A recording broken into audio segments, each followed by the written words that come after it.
Pues llegamos ya al final de esta segunda semana de Pascua con este sábado 13 de abril del año 2024, sábado de la segunda semana de Pascua. Sean bienvenidos a este su Rincón del Diácono, queridos hermanos y hermanas. Les mando un abrazo y un saludo con mucho afecto y cariño. Gracias por su confianza y vamos a seguir meditando la palabra de Dios. El día de hoy continuamos con el libro de los Hechos de los Apóstoles. Ahora nos brincamos al capítulo 6 y meditamos los primeros 7 versículos de este capítulo. En la semana, no sé si lunes o creo que el martes, porque el lunes, pues por la fiesta se cambiaron las lecturas, pero el martes retomábamos el tema de que todos lo ponían en común, de como en esta primera comunidad cristiana, la gente que tenía más propiedades o más solvencia económica ponía a disposición de los apóstoles para que se diera, se repartiera conforme a la necesidad. Pero les decíamos, esto es muy utópico, es muy difícil que esto se pudiera mantener, porque aquí ya nos presentan cómo, dice, en aquellos días como aumentaba mucho el número de los discípulos, hubo ciertas quejas de los judíos griegos contra los hebreos.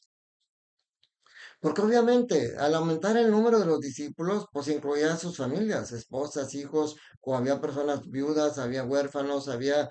Y entonces llega un momento en el que de una manera muy natural, digo, no quiere decir que sea lo correcto, pero de alguna manera muy humana, los judíos hebreos le daban preferencia a las viudas y huérfanos de su mismo clan. O sea, atendían primero las necesidades de ellos y de repente ya no se completaba para los judíos griegos, los que se estaban convirtiendo al cristianismo. Dice, la queja era de que no se atendían bien a sus viudas en el servicio de la caridad. Entonces, el primer punto es, se aumentaba el número de sus discípulos y por lo tanto el segundo punto es que la atención era defectuosa ya para unas personas, ya no era equitativa, ya no era correcta la distribución que hacía de la atención a la gente necesitada. Y entonces en el tercer punto, los apóstoles pues ven ese problema como grave, porque dicen, nosotros no podemos descuidar lo que es el punto central de nuestra tarea, de nuestra misión, que es la oración y el servicio de la palabra. No podemos descuidarla por estar atendiendo las mesas. Entonces, en el cuarto punto, algo bien importante para nosotros los diáconos, viene la institución de los diáconos. Les dice, eh, pero les dice, escojan entre ustedes a 7 hombres de buena reputación. Fíjense, es importante esto. Cuando tú quieres estudiar una carrera, tú puedes ir directamente a la universidad a inscribirte llevando los documentos que se te piden y tú puedes entrar y terminas siendo médico, terminas siendo ingeniero, licenciado, etcétera. Pero si tú quieres ser diácono, tú no puedes ir directamente al instituto diaconal a inscribirte y decir yo quiero ser diácono. Tú tienes que ser enviado por el párroco de tu comunidad, donde él ya te conoce, en tu comunidad te conocen, ya ven el servicio que has prestado ahí, porque incluso antes de ordenarnos, así como cuando te vas a casar, ponen unas cartas con las fotos de los novios para que la gente los vea y si hay algún impedimento lo puedan decir. De la misma manera, cuando yo me iba a ordenar, incluso fíjense, yo en aquel entonces pertenecía, mi apostolado era en la parroquia Jesús Divino Maestro, pero mi territorio donde yo vivía pertenecía a María Madre de la Iglesia.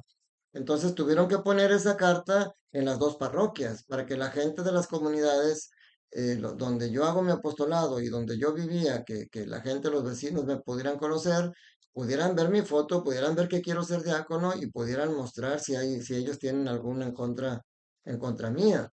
Porque aquí dice, elijan a 7 hombres, dice, de buena reputación, llenos del Espíritu Santo y de sabiduría. Qué compromiso tan grande para nosotros los diáconos. De hecho, así como primero el sacerdote tiene que poner esos requisitos de poner la foto, de buscar, de hecho normalmente el sacerdote, en mi caso fue el padre Javier Hernández Raigosa, a quien yo quiero mucho porque él fue muy importante para mí durante el tiempo que estuvo en mi parroquia, él fue el que sembró en mí el servicio al diaconado, él fue el que me dijo no quisiera ser diácono y él me dio todo su apoyo y él fue el que me revistió el día de mi ordenación. Él fue el que me pidió y me envió al instituto. Yo no fui por mis medios. Él fue el instrumento que Dios usó para llamarme. Y yo di el sí y gracias a Dios aquí estoy. Pero aún así, el día de la ordenación, cuando el sacerdote presenta, o el director del instituto diaconal, o el vicario en este caso, presenta a los candidatos a ser diáconos y le dice al arzobispo, estos hombres están llamados, digo, no me acuerdo literalmente las palabras, estos hombres quieren ser diáconos. Y el arzobispo les pregunta, ¿sabes tú si son dignos? Y ya el vicario o el director del instituto le dice, de acuerdo a lo que estoy diciendo, sí son dignos. Claro, sabemos que nadie tenemos la dignidad suficiente para hacer lo que hacemos como servidores de Dios, pero por eso en la misa me encanta esa parte donde dice, te damos gracias, Señor, porque nos haces dignos de servirte en tu presencia. Entonces eligen a esos 7 diáconos y empiezan a ellos a seguir con esto. Pero también ellos tratando de no descuidar su servicio de diaconía, también atendían a la predicación, porque Esteban el primero, protomártir, era diácono y lo mataron por estar predicando la palabra de Dios. Y dice el quinto punto importante, la palabra de Dios seguía creciendo porque dice, la palabra de Dios iba cundiendo y en Jerusalén se multiplicaban grandemente el número de los discípulos. Incluso un grupo numeroso de sacerdotes habían aceptado la fe. Claro, ahorita pues obviamente todos los sacerdotes son parte de la fe, pero en aquel entonces los sacerdotes eran sacerdotes de la parte levítica, de la parte judía. Bueno, y en el Evangelio de San Juan, capítulo 6, versículos del 16 al 21, nos presenta otro milagro que también viene en los 4 evangelios, en los 4 evangelistas. Dice, al atardecer del día de la multiplicación de los panes, los discípulos de Jesús bajaron al lago, se embarcaron y empezaron a atravesar hacia Cafarnaúm. O sea, ellos se fueron por delante.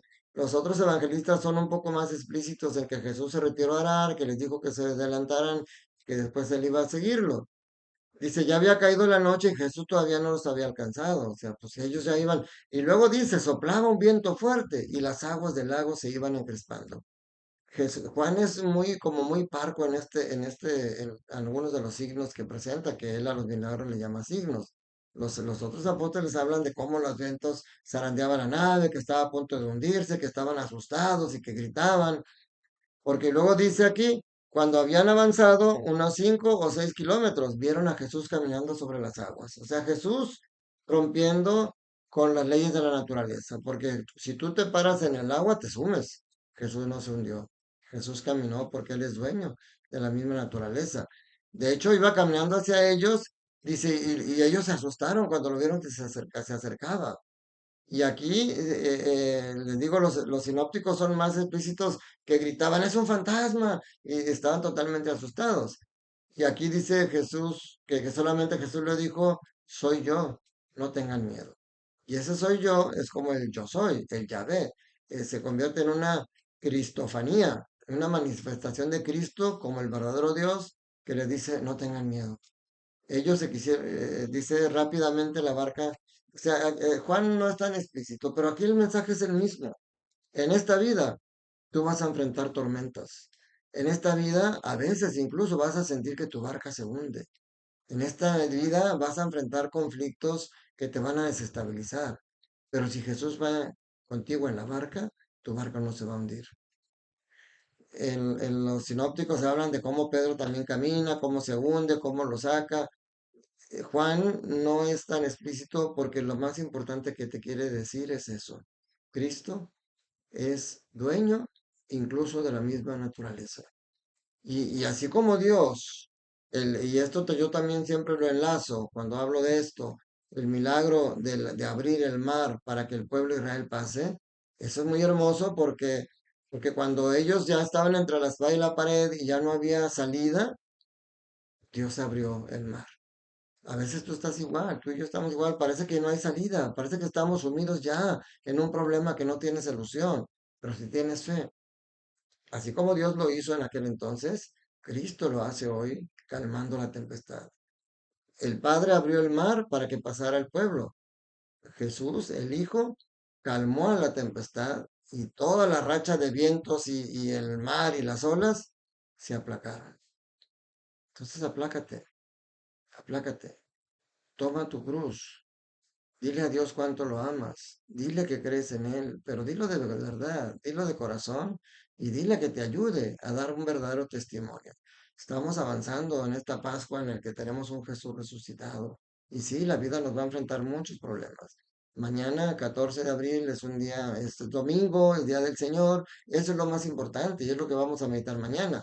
Pero yo también les voy a hablar de algo personal, algo importante para mí, que ya mañana les platicaré. Por hoy, recuerda que Dios te ama, que Dios quiere que seas feliz. Te doy las gracias por suscribirte. Si no lo has hecho, hazlo por favor. Regálame un like. Entre más likes tenga un video, se tiene prioridad para aparecer a las personas que buscan este tipo de videos. Y sobre todo, implica que hay más personas a los que nos gusta meditar la palabra de Dios. Que la bendición de Dios Todopoderoso, Padre, Hijo y Espíritu Santo, descienda sobre ustedes, sus familias, trabajos, escuelas y permanezca para siempre. Si puedes ir ya desde hoy en la tarde a la misa de precepto dominical, de una vez lánzate. Si no, mañana no te olvides. Domingo, Día del Señor. Un fuerte abrazo, cuídate mucho, que estés bien.